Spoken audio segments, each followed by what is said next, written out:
Wanted to welcome everybody to our second day of our Green Energy Conference keynote at Red Cloud. We're very pleased to be here with an old friend, Matt Watson. It's a couple of years ago today that we at Red Cloud got very excited about the true critical importance of certain metals in the transformation of the global economy to an energy efficient or sustainable type future. Not just the electric vehicle market, which gets so much attention through Elon Musk and Tesla, but the whole renewables, hydrogen economy, solar, wind, etc., are really key major forces running through the global economy over the next couple of decades. We're very fortunate to have connected with Matt Watson and his group, Precious Metals Commodity Management, a little over a year ago. First got to meet him, and really can't begin to express to everybody today how excited we've been to be coordinating with Matt on these talks, because we think Matt spent the better part of his career in the statistics field, working in various industries, and I really believe that he comes at the critical and important juncture we're at for metals in the future here. And so without taking too much of his time up, Matt, I want to introduce you, let you get started, and thank you once again for joining us. Oh, thank you very much, Bruce. Again, the name is Matt Watson, Precious Metals Commodity Management. So I'm going to be talking to you today about critical mineral constraints, and I'm going to be fire hosing you with information. If this presentation goes the way I typically do it, it'll be a presentation you'll want to get your hands on and do a page turn at a much slower pace, because I'm just going to throw it at you so fast. But like Bruce mentioned, EVs, renewables, and everything about the hydrogen economy are going to suck huge amounts of metals into these. Matt, just before you go on, I apologize. I forgot to mention in my opening that if there's time at the end, please forward your questions through the chat feature in the talk, and we'll do our best to get to them. And I apologize for the interruption, Matt. No worries. And I'll do my best to answer questions. And if we don't have time for it today, if you provide your email address, I'll be glad to respond in writing as well. So I'm based in beautiful Northern California here. Been involved in the precious metals world for about 20 years now. I have a number of clients that I'm working with, both as an analyst and as a consultant in the metals. I have a number of quarterly subscription reports. One of these reports that I generated a couple years ago has had a lot of traction dealing here with these clean energy mineral constraints and this topic. I've been preaching, for, I guess this is my third year now, and I think I was just a little bit ahead of the curve compared to most of the analysts on realizing the gaps that we're stepping into and just how profound these gaps are. And so at every forum that I go to, my ongoing mantra is the same. This is going to be the century of clean energy and mineral constraints. There's no doubt about it. And so let's get right into it. And I apologize if you heard me at the pre-DAC conference in March. Some of this lead-in material is the same, so I apologize for that. But the content, I think, is a little bit sharper in this package. So as we talk about some of the macro level trends, there's 4 key bodies of work that I think are worth everybody's time on this call to dig into on your own. There's documents from the IEA, the International Energy Agency. There's links provided at the bottom you can see. On the leftmost here is their latest 2050 roadmap. There's a really important topic here that all of you have to read, is the role of critical minerals in these transitions. IRENA, the International Renewable Energy Agency, they spell out their solar and wind outlook and what's needed to the global power grid as well. So this is an important read, and I'll try to highlight some of that. And then everything about the hydrogen economy, you got to be reading up on from the Hydrogen Council on what they're proposing as a roadmap. And so I'm going to cite a lot of those materials as we flip through this. The first message is that the renewables are getting cheaper, right? That's a message they've been screaming for decades, and it's true. Solar, for example, has been on a 4-decade trajectory of reducing cost. I think that's starting to change, by the way. The commodity prices, we've seen a bounce in module prices. It's bounced up about 45% in China in the past 3 quarters, from a low of about 20 cents per watt. Now it's at some 29 to 31 cents a watt. And so there's been some limits, I think, that we've hit potentially on solar, but wind has been getting cheaper. And as a result of this, IRENA has changed their roadmap From just some 3 years ago to now, they had a previous global plan for rolling out renewables on scale in the blue. Now they want to ramp it up much higher. Part of this dovetails into the discussion of CO2 emissions that we're not bending the curve enough. There's enough pollution, CO2 emissions that they're still fearful that we're going to exceed this 1.5 degrees C threshold that they feel is important. And so to bend the curve faster, we're going to need faster deployment of renewables. Well, how much faster? Just to give you a sense. So the global grid in the 2018 baseline here, you can see we had some 86% of the grid was non-renewable renewables and 14% renewable. And the previous roadmap that they published in 2018, they were trying to get us to a 23% mix of renewables by 2050. Well, that's changed. Now they want to get us to a 74% of the mix with a higher rate of energy efficiency gains as well. Well, they get to a 74% mix from here to there. 90% of all new energy that's installed needs to be renewables in their mind. This includes a huge amount of offshore wind. This includes a huge amount of solar. And there are copper and silver that go along for the ride very clearly in that proposition. We'll talk about that. And then the other macro trend that's going on, of course, you guys all see this as well as I do, it's the electrification of everything in our lives. Not only the renewables, electric vehicles, all these wireless, including 5G. There'll be a 5G plus, then there'll be a 6G. They're putting more intelligent sensors and apparatus in our buildings and homes. They're trying to green up all the heavy industries. They're trying to put sensors on every gauge and measure to have greater intelligence about how we manage our cities and utilities. And then everything obviously is going electric. Everything from your touch screens on washers and dryers to the refrigerator. All these devices are becoming more and more connected. And in my mind, the most simple analysis of what's going on is we're missing one fundamental function. That's the supply chain function. Nobody's connecting the dots on how much metals we need to make these things happen, both the renewables and the electrification of everything. There simply is a disconnect with mining. It's that simple. Furthermore, you look at the automotive picture, our cars these days are computers on wheels. And anybody who, you pop a hood from the car in the 80s and 90s, you had basically the engine block. And now you pop the hood and you got so much cabling and wiring and electronics on board, it's astonishing. I mean, there's not just a computer on board, there's multiple CPUs on board these days. In many cases, as many as 12. That's an awful lot of computing power on board. And the content of electronics is growing year over year. ICE, gasoline and diesel vehicles, which I refer to as ICE or the internal combustion engine, has 35 to 40% of the cost of the car is electronics these days. Hybrids and plug-in hybrids, that statistic grows. BEVs, higher still. Toyota Mirais and fuel cell electric vehicles, higher still. And then there's a ledge beyond that with autonomous vehicles that I don't even have an early look at loadings yet. But we're moving this pendulum up this curve with more and more electronics in our vehicles. Furthermore, IRENA states, and this is a depiction of our global power grid. This data here in black is actual empirical historical. I got this data from Interdata, great website that shows you electricity generation and consumption. So in 2020, we were at some 27,000 terawatts of electricity generation globally, and that's terawatt hours. That's a huge amount. And I was plotting this data. I was thinking we're going to have to 2x this by 2050. IRENA, surprisingly, they want to triple it. Why do we need to triple it? Well, they want to have this patch here in green for energy intensive green hydrogen electrolyzers that we could generate hydrogen. They could generate it in a way, it's not zero CO2 footprint, but it's very low CO2 footprint. So we could create a fuel in the form of hydrogen with low CO2. And then when you burn it and consume it, it truly does have zero emissions. So they're excited as that as being a fuel of the future. And then down on one of the categories on the bottom here is this EV charging in this pink tone. And indeed, if we're going to deploy some 2 billion electric vehicles by 2050, and that is indeed the plan, we're going to need to have to build up our global grid by about 50% of today's level to meet the charging requirements for all those EVs. That gets very little play. By the way, what's the CO2 impact of doing that?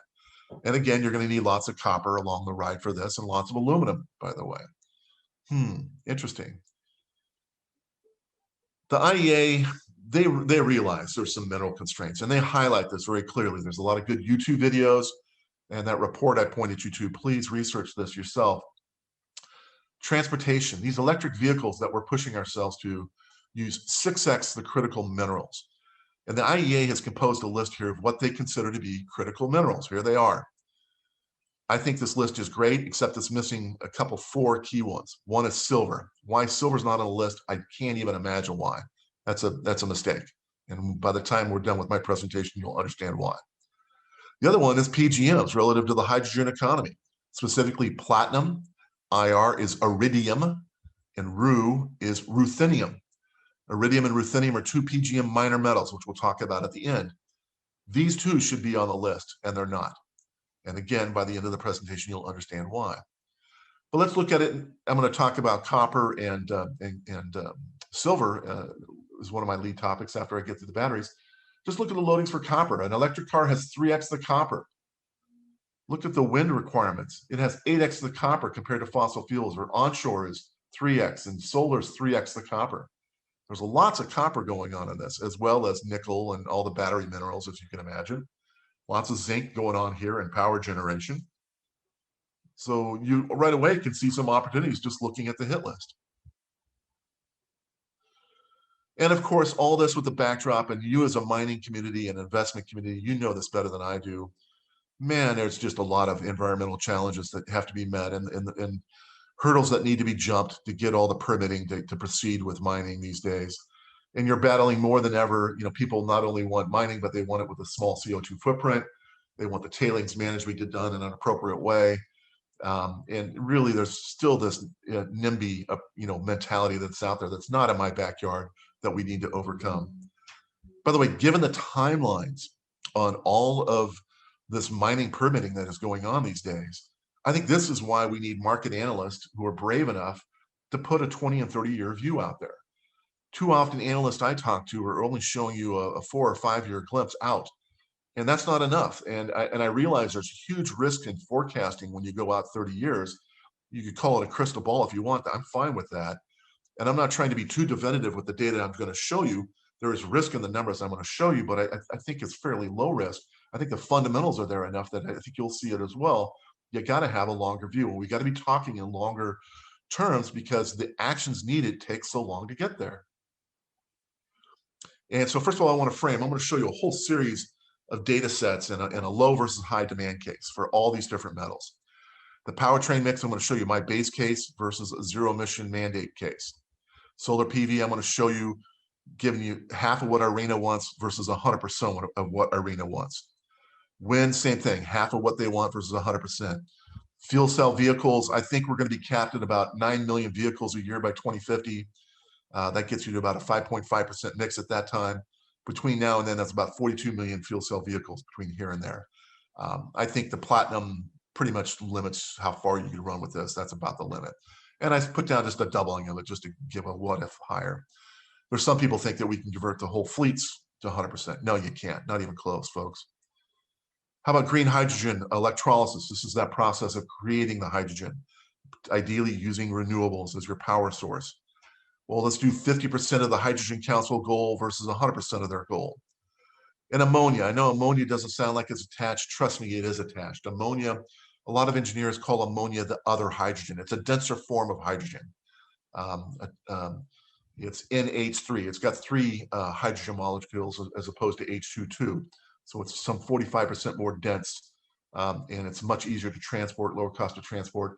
And they're even talking about using ammonia as the fuel for maritime, for heavy duty shipping as their fuel source.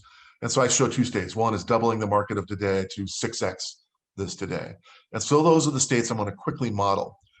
Just to set the plate, I showed this before in May, or March rather, if you might have seen this. These are all the different countries and their declarations of zero emission mandates. Many of these are not hard legislation, they're just targets. Some are hard legislation. I could help you peel that onion if you need more detail. But Norway, this is Will Ferrell's favorite country from his Super Bowl ad, with their whopping 170,000 cars a year. They're going to go first with zero emission mandates. And when you say zero emission mandates, they're going to ban gas and diesel, obviously. But along for the ride, since hybrids and plug-in hybrids also have engines, those get banned as well. And I think that's one of the big downfalls of the battery market decisions. And what that does is that creates a statistic of how much of your global population of vehicles need to be zero emission. And you see, I have two red lines at the bottom here. I've got a second red line, which is not only these ICE bands, but there's a discussion coming out of Europe. There's a next set of emissions regulations that'll be called Euro 7. That there's just, and we'll know in the next couple of weeks, it'll come out in the next actually 2 months. But they're basically going to set emission numbers so low that they're going to have the same effect. Hybrids and plug-in hybrids won't even be able to meet the numbers. It'll force you to battery electric or a fuel cell vehicle. And so there's a chance the statistics from Europe can be a little bit higher depending on what they do with that Euro 7 legislation versus my base case on what I think is doable in terms of ramp. And so I show here two powertrain mixes, and you're going to see this sort of format over and over. My base case on the left. So here's gasoline vehicles ramping up to 140 some odd million vehicles by 2050. There's a little bit of diesel in the gray. The yellow colors are the small battery hybrid and plug-in hybrids. The green, these are the big batteries. These batteries are 10 to 18 times larger than the little batteries they put in the yellow. Ooh, boy, that's a big scaling factor. And then up top, little wimpy thing here in white, and I'm sorry I used such a bad color choice, but white is fuel cell electric vehicles. That's gated by my platinum, which we'll get to at the very end. So I think the mix is going to look like this. I think the 140 million plus in the 2050 range. There's a number of analysts that are on, in that same sort of range. So I don't think the aggregate slope is way off. Of course, there's chip concerns, and we're being held back by semiconductor availability in the near term. But one of the things I do is I take all the battery demands from the big BEVs and the smaller battery plug-in hybrids and hybrids, and I translate it into terawatts of battery demand, and that's on this right-hand axis. So my base case requires a little below 6 terawatts of batteries. Versus over here on the right, this is that zero emission mix to meet those zero emission dates. And you can see I've got it a bit jagged. Of course, the reality would be there would be smoothing here. I'm not worried about that. We're not even going to get close to this, I don't think. But you can see suddenly you're requiring a whole lot more of these battery-based designs, and presumably they're going to want to terminate gas and diesel. It'll be interesting to see how some of the rest of the world responds. But this is a much more aggressive ramp state. And here's that data just presented in CAGR form. So let me go back real quick. So I want you to keep kind of visualize this red line here. So this is light duty only, by the way. These are light duty. I don't include heavy. The staggered line on terawatts of battery demand. That's what the scale is, terawatts of lithium battery demand. The dashed line is that line from the previous chart with light duty only. When you add heavy duty on top of that, it's what this solid red line represents. And so really for me, the question is, what's the CAGR? How much mining expansion do we need to get to this zero emission points, even by 2050? So from a 2020 baseline, this is a 5% CAGR, a 10% CAGR, an 11% CAGR. By the way, an 11% CAGR over 3 decades, that's a massive CAGR in any industry, for any application. That's a high rate of growth. And in terms of mining, the PGM industry that went off, in the 80s and 90s, achieved an about 11% growth rate in new mines and growth in aggregate PGM mining. So this has been demonstrated before, but we've never gone this fast before. And to hit these zero emission dates at 2040, 35, or 30, to hit them earlier, you actually have to sprint at a higher CAGR over a shorter distance quicker, which again, I think we're going to miss these targets. So just trying to express that in a different way. So let's get into those constraints. Now let's talk quickly, and I'm just going to literally fly through this, the lithium batteries. Again, I've used this chart before. All these are lithium-ion batteries. This confuses a lot of people, so I take the time to try to explain it. There are some that are used in consumer electronics. There are some that are used in military apps. They're really popular with large buses and heavy duty, and some of the smaller battery hybrids and plug-in hybrids are a chemistry called an LFP, lithium iron phosphate. And I've got the metals that are associated with these colors listed in dollars per ton over here on the right. These are fairly cheap, some $100 phosphate and $200-something iron, pretty cheap battery. You can see in yellow is lithium. There's a pretty constant amount of lithium throughout, ergo lithium-ion batteries, lithium's in all this. So that $13,000+ a ton lithium's in all this. Now, the LFPs have lower energy density, meaning you have to have more kilograms of material to do the same thing. The big BEV manufacturers, including Tesla and all the big boys, they want to do these nickel-rich compositions. And they have an MMC, a nickel manganese cobalt configuration, and they're basically trying to move it to the right, where you're diminishing the orange, the expensive cobalt, both for cost and also due to the region where it's mined and all the ESG concerns with the Democratic Republic of the Congo, where 70% of the mining and 50% of the global reserves are at. They realize this. Elon Musk, he talks about it openly. He's trying to get away from using cobalt entirely. Nickel, meanwhile, is going up. That seems unavoidable. And so the propensity is to take the nickel higher. You'll get higher energy densities. You can pack more punch in the same kilograms. Interesting. And just from a recycle perspective, by the way, so Umicore, the world's biggest recycler, they announced, hey, these configurations are underwater. Not that they can't recycle them, they can. They can harvest the metals from an LFP, but the treatment charges to do the right recycle are more expensive than what the metals are worth that they get out. So it's financially, economically underwater. Now, the Europeans have answered this with legislation where they're forcing the automotive OEMs to be responsible for the treatment charges. And so, VW and all the others are paying the treatment charges. These are supposed to get recycled. The problem they're now having, I was talking with one of the global best experts on battery recycle. She's telling me that they're treating this a lot like e-waste, where they're just accumulating them, putting them on bulk shipping and shipping them off to Asia to be recycled. And that's counterproductive. That's not what the EU wants them to do. The EU wants them to recycle it in place. And so there's probably going to have to be an evolution in the legislation there. These can be recycled and it's worth it. So this ecosystem of recycling these batteries should happen on its own. In the US, some things with transporting these, they get treated as hazardous waste and some other issues that need to be managed, but we have higher confidence that the bigger batteries will get taken care of on their own. Now let's get into lithium. Lithium's in all these different flavors. And so here's one of my long-range views. On the left, I have my base case, that base case vehicle powertrain mix I showed you, versus the zero emissions case. And you can see it's got the jagged steps and demand with all those big green BEVs. Ooh, and you can see we're actually a little bit gapping out. That's why lithium prices have been rising and should continue to rise over the rest of the decade.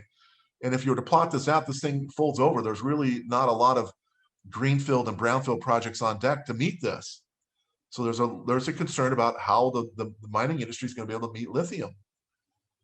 They've been doing a lot of development of lithium projects with hard rock in Australia, as many of you know.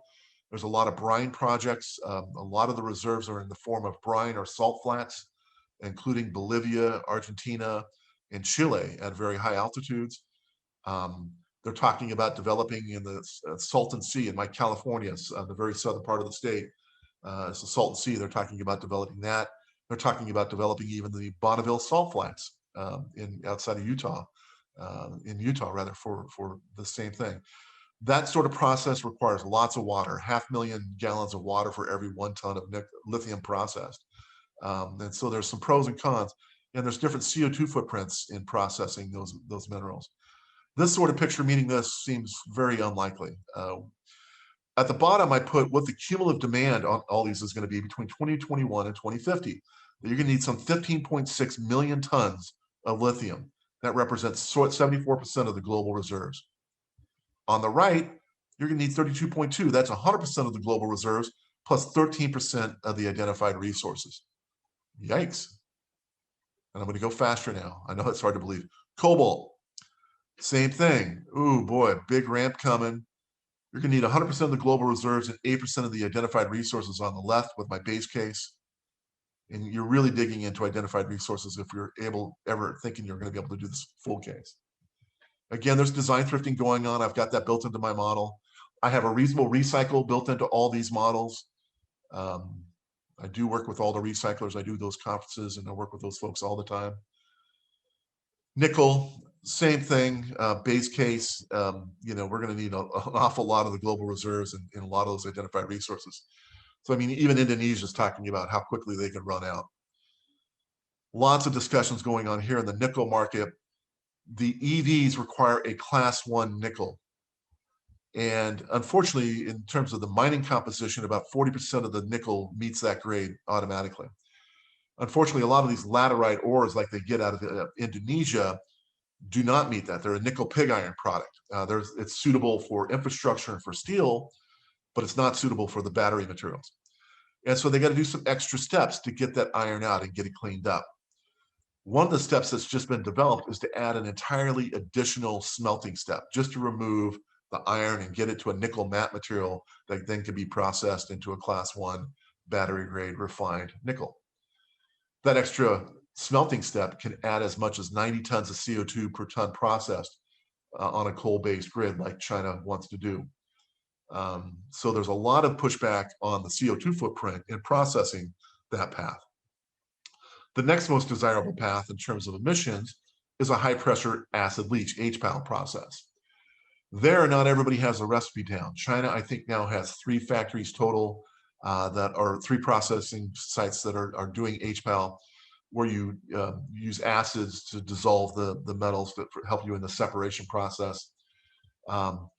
The issue, of course, is managing all these acids and all the tailings that go along with it, but a lower CO2 footprint. And who's capable of doing that? The Goral mine in New Caledonia, the mine that Tesla just partnered with, they gave up. They threw their hands up after 3 years and being unsuccessful getting that process to work. And so it's not a slam dunk. And so there's some challenges here, and there's lower grade ore bodies that they're going to have to get into. And so this is going to be a discussion about CO2 emissions and processing more than any of the other metals. And again, large amounts of mineral requirements. Where's it all going to come from? And again, recycle's built into this. Let's shift gears. Let's talk copper and silver at a very high level. Here, it's all about conductivity. I have a list here in the middle of this chart, your conductivity chart. This is conductivity according to a standard where they put it to copper as the baseline. So copper is 100% of itself. Silver is actually higher conductivity than copper. Gold is the next best and expensive and supply limited amount. And then aluminum is at 61% of copper. And then it drops off big time from there. Well, as it ends up, aluminum is used in all our overhead power grid lines. It's lightweight. It's much lighter weight than copper. They don't have enough copper to do what they do with the aluminum in the overhead lines. But if they did, the copper would be so much weight that they'd have to put like the distances between towers on suspension much closer together. There'd be a lot more infrastructure cost in suspending these wires. But they do use aluminum all the overhead. You get into these topics of transmission losses, and depending on whether you're using alternating current or direct current, AC or DC, you can manage that over shorter interval distances and have transmission losses that are acceptable. Now, when you go underground or underwater, almost inevitably, they want to use copper. There you have a ground, you have a path for the electricity to dissipate in the water or in the ground. And so your transmission losses are a bigger concern underground or underwater. There, they're using almost exclusively copper. There's a project trying to get aluminum conductivity to match copper. I was just studying that data last night. The highest they've been able to achieve is 65%. If they can get it to 90 to 95%, they consider that a breakthrough that potentially aluminum could displace some of the copper demand I'm about to show you. There's a discussion about when we talk solar PV, there's so much silver goes into solar PV. Could they use copper? That's certainly one to keep your eye on. I am. Let's flip through some copper demands. BEVs, I showed you early on, 3x higher copper loadings than ICE vehicles. And here's all the vehicles combined. This is light duty only. And as a subset of that in the green bar is what the EV contribution is to that total. So last year we did about 22 to 23 million tons of copper. Here I'm showing you a growth path where automotive is going to need 7.3 million tons of copper a year, of which 4.3 of that's for the EVs in the base case. Or in the zero emission case, a much higher statistic. And again, we just did 22 or 23. You need 13 plus just for this case. Wow, that's a lot of growth. And there's your precise loadings. And again, I'm going to show you the total amount of copper relative to reserves in a minute. Here it is for solar PV. Here's the loadings. You need copper. It's a transmission. You got to get the power that you're accumulating to the grid. And so all the cabling just to get it there, 5.2 million tons in what I call my base case. Again, my base case here is 50% of what Renewables want, or the ARENA team wants, versus 100% of what they want. Again, a big number just for solar, if we do all these solar projects that they're talking about. How about wind? Let's add a little bit more for wind. And your offshore wind is much higher than your onshore wind loadings. Why is that, Matt? Imagine, if you will, this is what a submarine cable looks like. That's a big honking cable. But I'm telling you right now, in terms of some of these projects, I've labeled this little wimpy thing. That's a little wimpy cable. It's only the size of a man's core. They have special ships that roll and deploy these when they're putting them underwater. The UK has announced they want to do a Mammoth solar and wind project, 10.5 gigawatts. By the way, where do the Europeans want to put their wind and solar? North Africa. That's where the irradiation patterns and with limited cloud coverage is best for solar, and great winds coming off the Med and off the ocean to keep your wind farms going. They want to do a big project to do 7.5% of their energy requirements. Well, how do you get the energy from the west shore of Morocco to London? Well, they're talking about dropping a submarine cable, one of these, off the coast of 60 to 70 miles, getting the permitting from Portugal and Spain and all the others, running it where the channel goes over. Unfortunately, that's 2,361 miles in length. And it's not just any cable. It's not a little wimpy cable. It's a cable capable of transmitting 3.6 gigawatts. Well, that's a lot of gigawatts. You're going to require 4,000 millimeters squared. That's 4 meters in diameter. I say again, 4 meters in diameter. I'm 6'6". That's 2 of me tall. 13 feet in diameter. Nice. Well, to go this length, that's 1.5 million tons of copper just for this one project. Don't worry, that's just the UK. Spain wants to do it. France wants one. Italy wants one. Germany wants a couple. Wow. Let's start adding up. Let's do a stacked bar on all of our copper demand. That's what this represents. Here's all the different buckets of demand. Industrial machinery. And again, large amounts of copper are in the form of wires. So industrial machines, consumer electronics, building construction, all sorts of electronics, your transportation in the gray. And here's my base case on the left versus a steeper zero emissions case on the right versus solar in the red. The global grid growth, there's a lot of copper that goes into transformers in the yellow. And I add it all up. This path on the right from 2021 to 2050 will take 100% of our global reserves and 9% of the inferred resources on my base case, which is a combination of my base case powertrain mix and only 50% of the renewables they think they need, versus all the EVs they want and 100% of the renewables they say they want, which I'm not sure is even doable. Okay, there you can see your 100% of the global reserves, and now you're into 20% of the resources. And here are the statistics for those resources. And just to let me show the annotation here, fly in. This is all that's clean energy related. So yeah, going forward, you think clean energy is having an influence on what's coming ahead on this demand? Yeah, just a touch. Context. I heard a great video the other day. I thought I'd play it back for you guys, but one of the key messages is, over 500 million tons of copper have been mined in the past 1,000 years. Watson, are you telling me that we really need to double that amount in the next 30 years for clean energy and electrification of everything? Yeah. We got to double it. Forget the last 1,000 years. We got to worry about the next 30.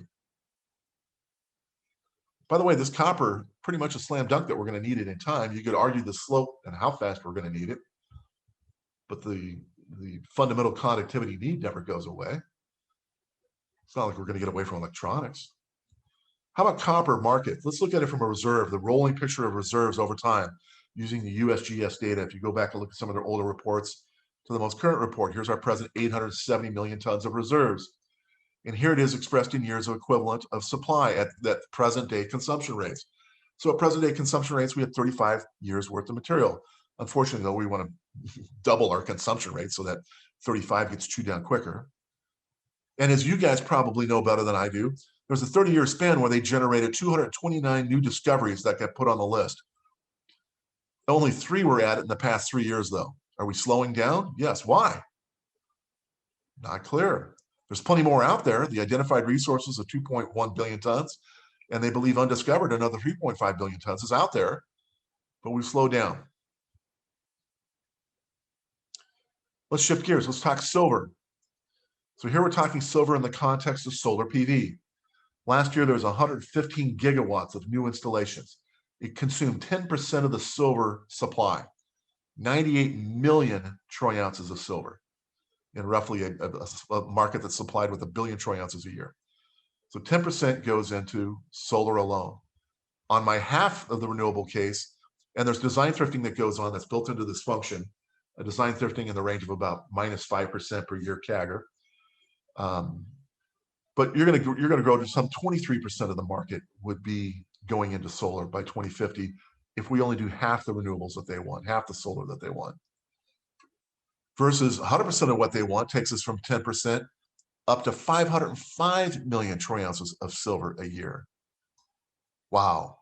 And then you start adding up the, from here to there, 5.4 billion ounces or 5.5 versus 8.3 billion ounces here.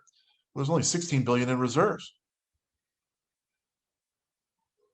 You got silver that goes into those darn vehicles too. And that number starts climbing. Base case, zero emissions case. You get the idea. I'm moving fast. The problem is EVs, the silver loadings are 2 times higher than ICE. So the EV loadings are higher. Yeah, we're going to pull it faster.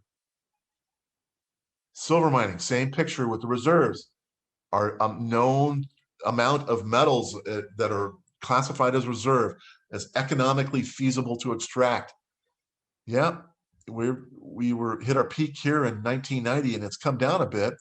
And the effective year's worth of supply is coming down. I'm actually worried about silver from a reserves perspective more than pretty much any other metal. There's not a lot of inferred behind it and beyond that. And so I added up here. I think there's some, there's some 16 billion in known reserves. There's about 29 billion that they think in identified resources, although the USGS is a little bit gray matter on this. And there's about 4 years of stocks above ground in bullion and investment products. So I think about 60 years in total at present rate of consumption, although we're going to accelerate that rate of consumption. I speak about recycling silver to recycling conferences a lot. We do a really poor job at recovering silver in e-waste, and there's really no plans to date to recycle it from solar panels, and there needs to be. We got to mandate this. We just can't keep throwing this stuff in landfills. Here's a stack bar in all the silver demand. And on this chart, I'm showing a mining that just holds flat, just to have an assumption in there, with a recycle that holds flat, again, roughly 1 billion troy ounce market. And I show the trajectory on where I think we're headed. Yes, semiconductor is going to grow on the bottom, and consumer electronics is going to grow. And power distribution, yeah, that's most certainly going to continue to grow. In green, solar PV, my base case with only half of the solar that they want versus 100%. You can see the green is steeper over here. Versus automotive, my base case versus a little bit more accelerated zero emissions case. And all these other, including ethylene oxides and brazing alloys. Photography will diminish. That's already been diminished. It disappears in time. Silverware, jewelry, and a little bit of net and physical investment. But, I've been telling people, the Silver Institute, my buddy Mike Dorenzo at the Silver Institute, hey, as an industrial metal, we're going to pass through our supply with it just being 100% industrial product somewhere in the mid-2040s. I believe that, unless we truly accelerate the rate of mining. Again, at the bottom, I show these statistics from 2021 forward.